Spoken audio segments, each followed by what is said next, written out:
Hi, and welcome to CMO Journeys. I'm Christian Benak, and on this show, I talk with marketing leaders behind some of today's most interesting brands. We get into their career paths, how they think about marketing, and how they work with agencies. Feeding America is the largest hunger relief organization in the U.S., supporting millions through a nationwide network of food banks and partners. Today's guest, Monica Lopez Gonzalez, is leading marketing communications at a moment where brand, trust, and public narrative are just as critical as operations. Monica, welcome to CMO Journeys. Thank you very much for having me, Chris. Excellent. So I'd love to get into things. Since this is CMO Journeys, I like to start at the beginning. And you've talked a lot about being born and raised in Mexico, what ultimately led you to the U.S., and how did that transition actually shape your perspective early on? Yeah, I think that my perspective started actually in a very unexpected way. I was in market research back in Mexico, working for a consultant company and eventually for Procter and Gamble. And for a year, you were sent to do field work. What that really meant is going door by door, knocking and asking people whether they wanted to participate in a survey. Not only that, you needed to carry the product. At the time, I was assigned to laundry, so I needed to carry probably 8 pounds of laundry detergent that I needed to personally hand over to the housewife and then come back to hear from her directly how she felt about that. So doing that for a year gave me the appreciation of the human connection, the importance of listening to understand how people are feeling about the products, and ultimately to make sure that you have the right perspective to make decisions. And along with all of that is how you shape the conversation, how you structure the questions, whether you are going to be getting to a proper understanding of what is going to be driving success or not for the product, and having clear feedback for the organization. That really shaped my perception of the human connection, the importance of making the space, but more importantly, of having the authenticity of the story behind the comments and the data. Wow, what an interesting way to break into the field. Yeah, I can imagine in Mexico, of all places, it was hot and you're carrying all of this around. What an interesting story. So I'd love to know, even before we get into this, what type of kid were you? Could people have imagined when you were, say, in high school or middle school that you would someday be a CMO of an organization? No, not at all. Well, many reasons for that. Number one, my background and upbringing is humble. So you are the type of community, I belong to the type of community that you would say, not sure what they are going to be doing in life. But I think that my parents helped my siblings and I to ensure that education was going to be non-negotiable. We needed to study and we needed to make sure that it was our only job, according to what they were saying. You have only one job, and that is going to school. So I needed to make the most out of that job. And with that, my mom was very much of the idea of inspiring me and pushing me and challenging me and saying what other language you are going to be learning. But we didn't have money, so I needed to solve for that. Mm. With that, my mom said, you are not a tree. So you don't have to stay here. You need to go places. You need to understand the world. You need to make a living in a way that is the most positive and constructive. And by the way, you need to do good. And that was a tall order for all of us. So that is really my upbringing. I thought that I was going to be a chemist, by the way, Oh, because I was very intrigued about how things come together, how do they function. And in a way, I think that I also ended up there because I need to understand how the system operates, how the pieces fit together. So in a way, I think that I fulfilled that dream in a different and unexpected way. yeah. I see the parallels there, so that's interesting. So when you think about your career then in chapters, what was that Mhm. moment when you realized, you were not maybe just a marketer, but really a business leader? Yes, I think that, as I mentioned, that experience at P&G Mm. shaped my perspective on storytelling because when I would come back and present the findings to the organization, I started putting numbers instead of saying 50% or 60% of people like it and then let's launch it. I would start infusing storytelling. It's like, this is what I heard from this person in neighborhood X. This is the other piece, or they don't like it because these are the specific words that I heard from them. So I realized that I was much more into storytelling to make sure that we would be able to shape the perception, to build the trust behind the recommendations, and more importantly, to drive action. That is really how, as I internalize all of my experience, that is where the power of storytelling, and I discovered that marketing was the perfect place for me to continue doing that. Sure, sure. Yeah, I'd love to come back to the storytelling that you're doing at Feeding America a little bit, but I'd love to dig in a little to your background, hear a little bit more. You've had a lot of changes, a lot of pivots, along the way in your career. I'm curious if you felt maybe completely out of your depth at any moment, and you just had to kind of figure it out. And what was one of those moments, and how did you get through it? I think it's a matter of the impact that you create. I believe in I need to add value to any organization to be able to earn my seat at the place. If I don't see that I can add value, then I don't think that there is any point in me continuing with that. I've been fortunate of having finding jobs with companies that have a purpose and where I can actually add value in a way that might be unexpected. I have always ended up in roles where that have expanded, that have embarked on new things that have never been done. And for me, that is what fuels my passion. What are those challenges? Big, bold aspirations that we have never tried before that we want to try. And what a better place to actually embark on something as big as hunger in America. This is one of those things that is being a long-standing situation for us in the country. And I feel that I can use my marketing skills and the discipline, but something that is actually more human and more relevant. Yeah. When you look at your current role now and all the knowledge that you've accumulated to this point, is there anything that you had to kind of unlearn, now that you're in a slightly different type of role or company? Yes, I think that there are two aspects. Number one, what we do, the storytelling and the work that we do is not to gain more of something. In the for-profit world, it's selling more for more or to more people. In this particular case, is how can we feed more people? How can we do that more consistently? How can we figure out a way to offer better pathways for people to get out of the situation that they might be? And that does require system thinking, different things that we need to try. And at the same time, you have to convince someone to give money, time, or food to help us address that. So I need to unlearn that I'm not here to sell anything. I am here to create the awareness of the situation that those neighbors are facing in a way that I can make it compelling to you, to the audiences, to the public in general, and make sure that we all together can take action. Sure, sure. Now, before you came to Feeding America, I noticed that you had taken a career break, Hmm. and it was intentional. I Hmm. saw, in your LinkedIn profile, you'd mentioned learning, caregiving, community work.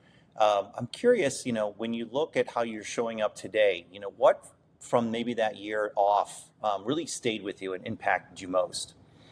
I think that sometimes when we are working, we go from point A to point B, and you don't pay attention to what is happening around your community.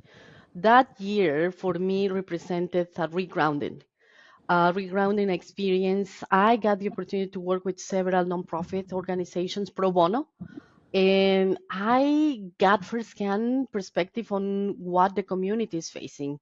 I had the opportunity, the blessing, and of working with a black artist, and she was trying to institutionalize education for artists so that they could monetize their skills. Imagine that challenge, the opportunity to help her with how to think about financing, how to think about presenting the business case, how to create a long term plan. Those are the skills that help me understand that actually sometimes we lose reality with what is happening, and Yeah. you need to be super grounded on that. So that year was exceptional for me. It was challenging, but it was exceptional in a way that I came back with the commitment that I am here just to do something more than selling for more and to more people.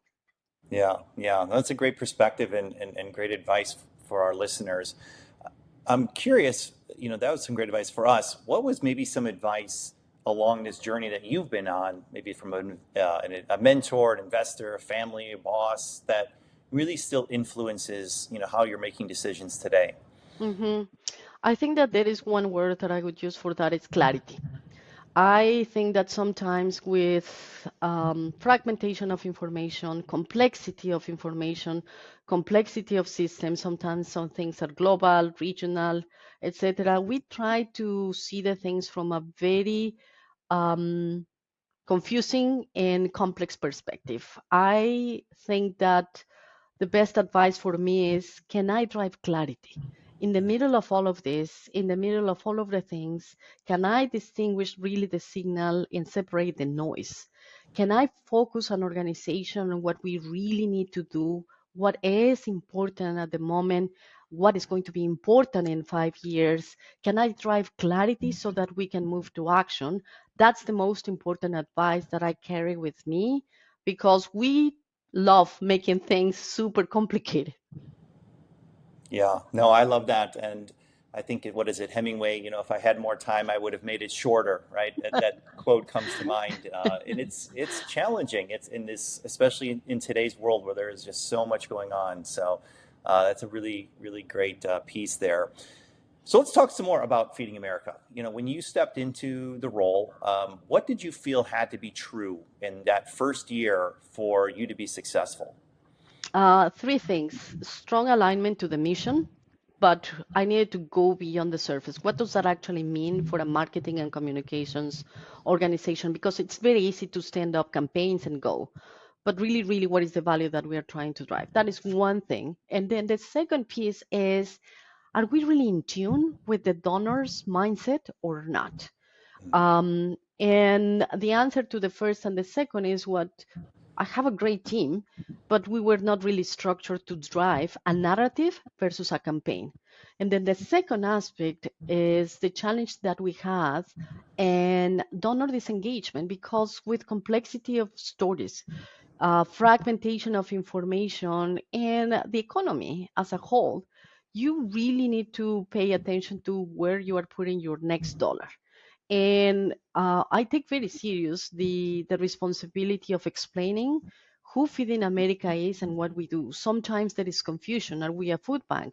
We are a network of more than 250 food banks. That is not widely known. So that means that we have not been able to tell our story in the right way so that we can create a better relationship with our donors. So that is the clarity of what we need to solve for.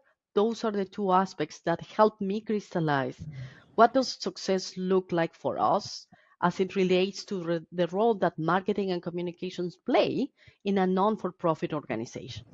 Yeah, let's poke at that a little bit more. So, what would you say is the biggest trade-off that you're navigating then between the awareness piece, the fundraising, the long-term brand trust? I think it's the authenticity. It's very easy to say we are going to be standing up a campaign. I can hire some actors perhaps, or I can make up the stories because I already know what they think or what they would say.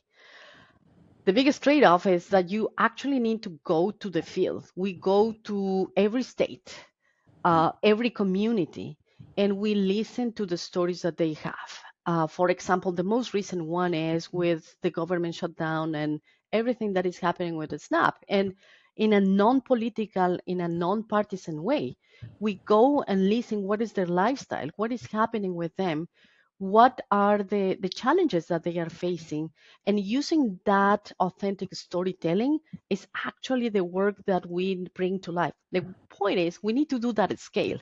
So the trade off is not falling for the short term urgency. I will slap a content there so that you can give me $1, versus I will bring the authentic stories so that you and I can connect. You can understand what is the role that Feeding America is playing, the role that the broader network is playing, in a way that with the relationship and that understanding, then you can decide whether you want to give us money, whether you want to give us time, or whether you want to donate food. Any of those three things might be good. So it's not falling into the trap of the easy content and doing it in a way that will not be dignified for those stories, but actually naming the situation in an authentic, respectful, and dignified way.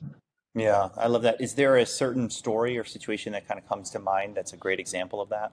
Yes, the most recent one for me is a mother, Taylor, and she had a life stage situation. She divorced from her husband, and she is having a hard time making ends meet.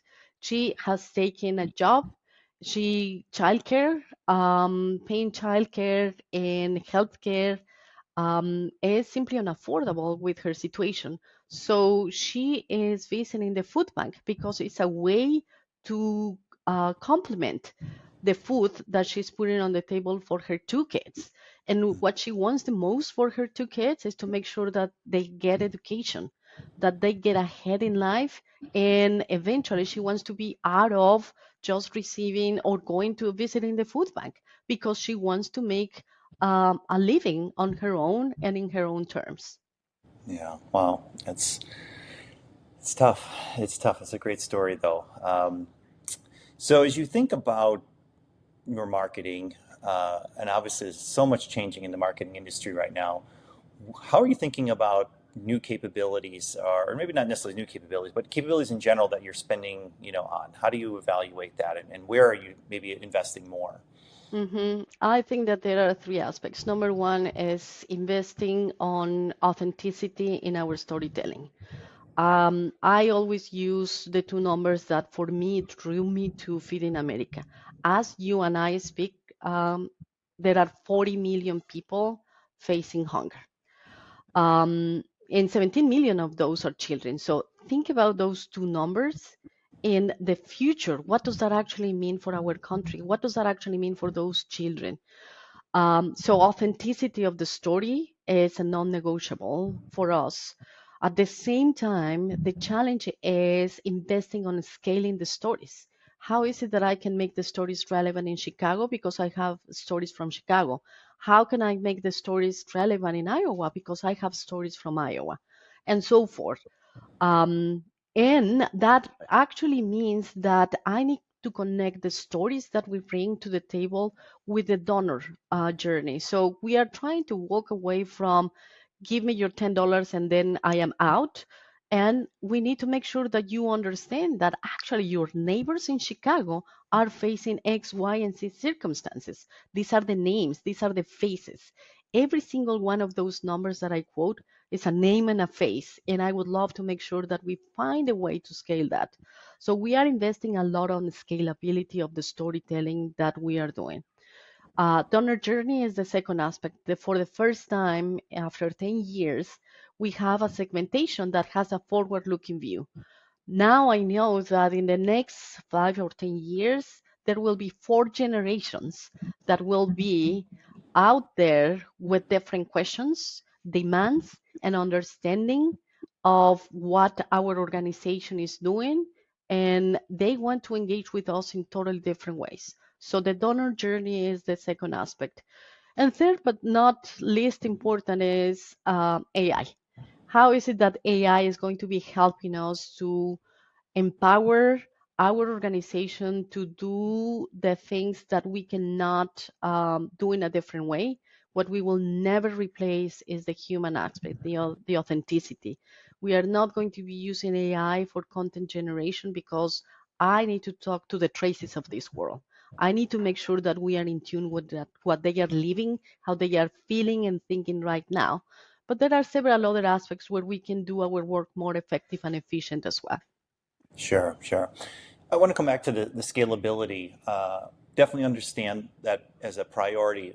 Can you give an example of how are you actually, seeing success scaling these stories at such a localized level?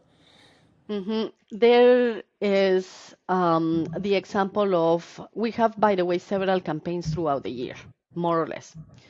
And the challenge that we have is can we connect in a different way?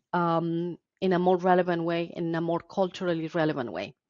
There is an experiment that we ran last year that we are now fine tuning and we have repeated, and that is finding cultural moments where we can connect, when people are together, when food matters, and the big game with the Super Bowl is one of those moments. And we have made food donation relevant in a moment when people come together. We are sparking partnerships where we can rescue very good food that would go to waste otherwise, so that it can be funneled to the communities. For our success, it's seeing that impact, not only in you are giving us the money because you are seeing what we are doing, how we are doing it, but because we are connecting with you at a moment where you can understand why food is relevant. And the second is food rescue, good food that could go to waste otherwise. That is the type of impact that we are driving, and we measure both in every single one of the campaigns, and obviously powered by what the rest of the organization is doing as well. Yeah, yeah, that's great. Is there an unexpected challenge maybe that you faced stepping into this role that you just didn't foresee coming? I'm curious what that may be. I think that everything is different in a non-profit versus the for-profit. So I wouldn't say that there is one in particular. What is most important is how do you measure the impact? Where I come from, it was you gain share. You get either value or volume share. You have better margins.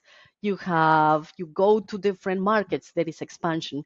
In our case, is how much we are going to be reducing the line, how effective we are going to be in distributing the best food possible, the healthiest food possible to those in need, and more importantly, that there is a way for us to tell the story in an authentic way. Yeah. So as you think about building out your marketing organization to achieve these, various goals that you have, you mentioned that nonprofit's very different than the for-profit sector. How are you deciding, what capabilities that you want to build and have internally versus where maybe outside partners, agencies could add leverage? hmm Three things is donor journey for us is important. Understanding the donor journey, understanding what matters to them, understanding what are the beliefs that they have about our organization, understanding what are the best moments to meet them and meet them where they are going to be or where they are. That is the first aspect. The second aspect is connected to the opportunities that we have to, I will give you a factoid here. We have distributed 9 billion meals last year. There is a lot more food to distribute and to rescue, probably 2 or 3 times that number. The challenge for us is how is it that we can expand the reach of what we are doing so that there are more donations, more food, more funds to make sure that we can distribute more to more communities.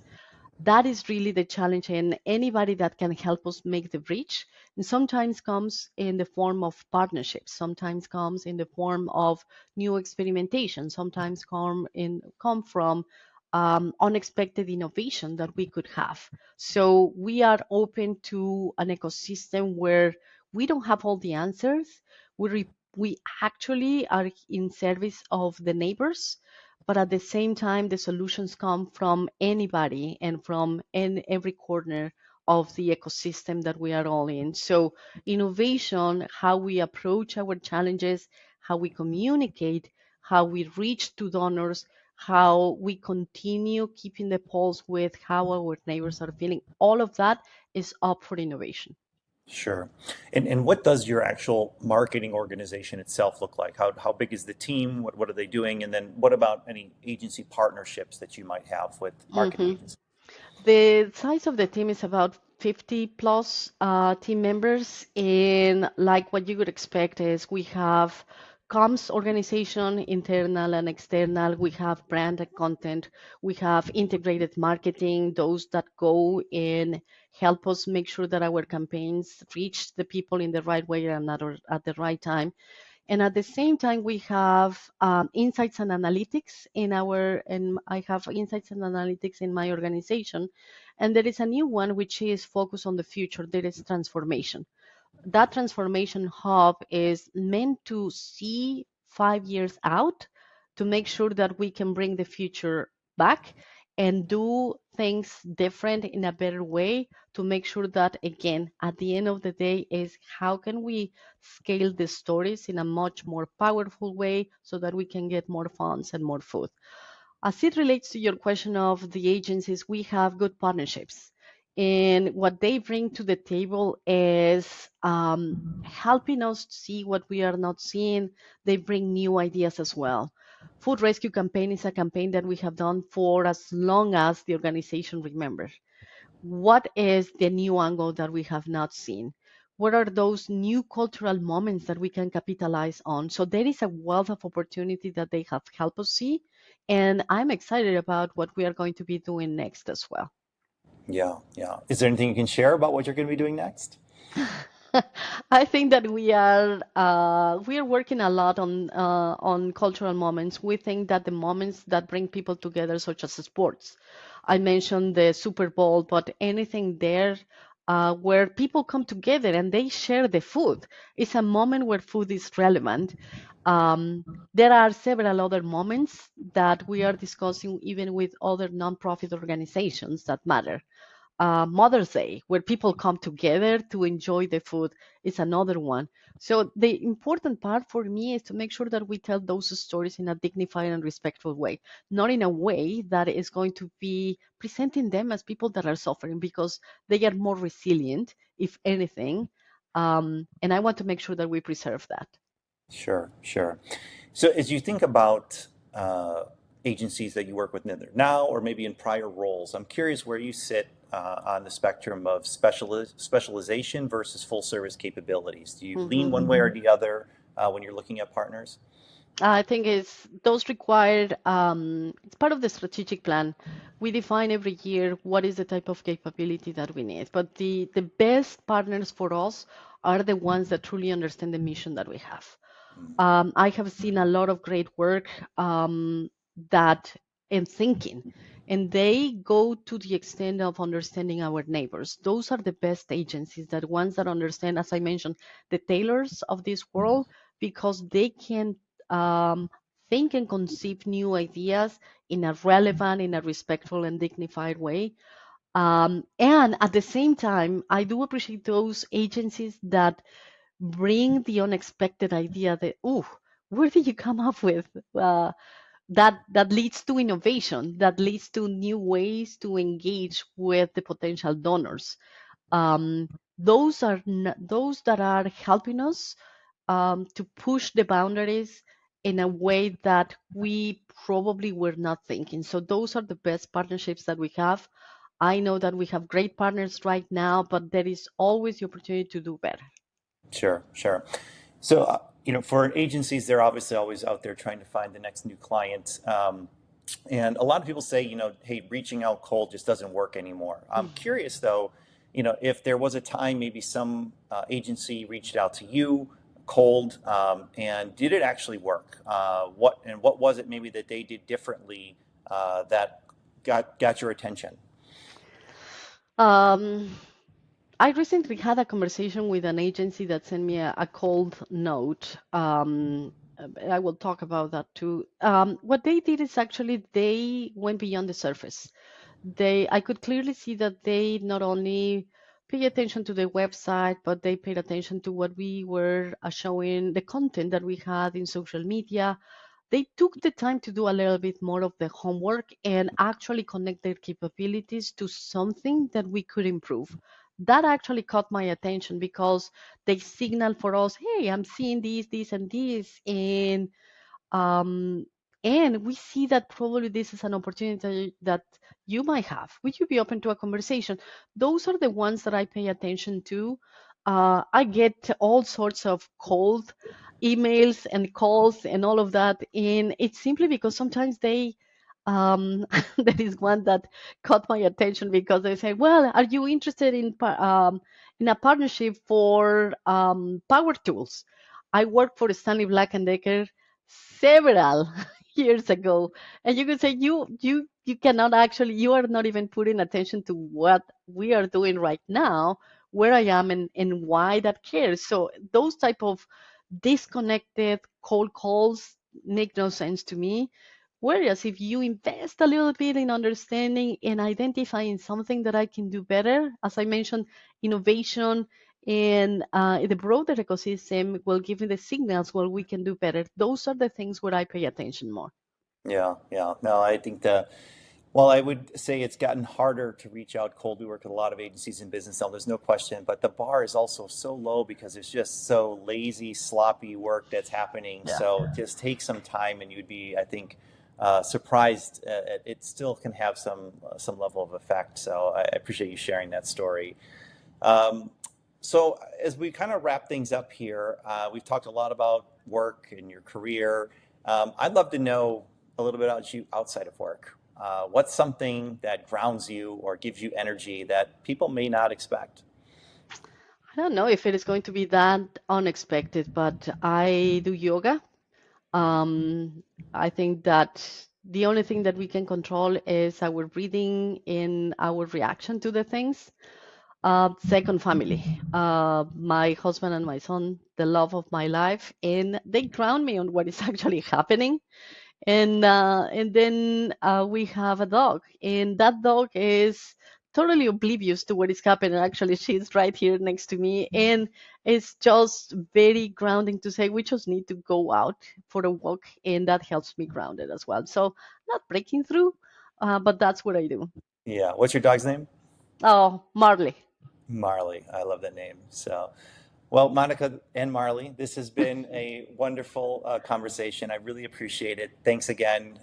And to everybody watching, don't forget to follow CMO Journeys for more conversations with the marketing leaders that are shaping what's next. I'm Christian Badak. Thanks for tuning in, and I'll see you on the next episode.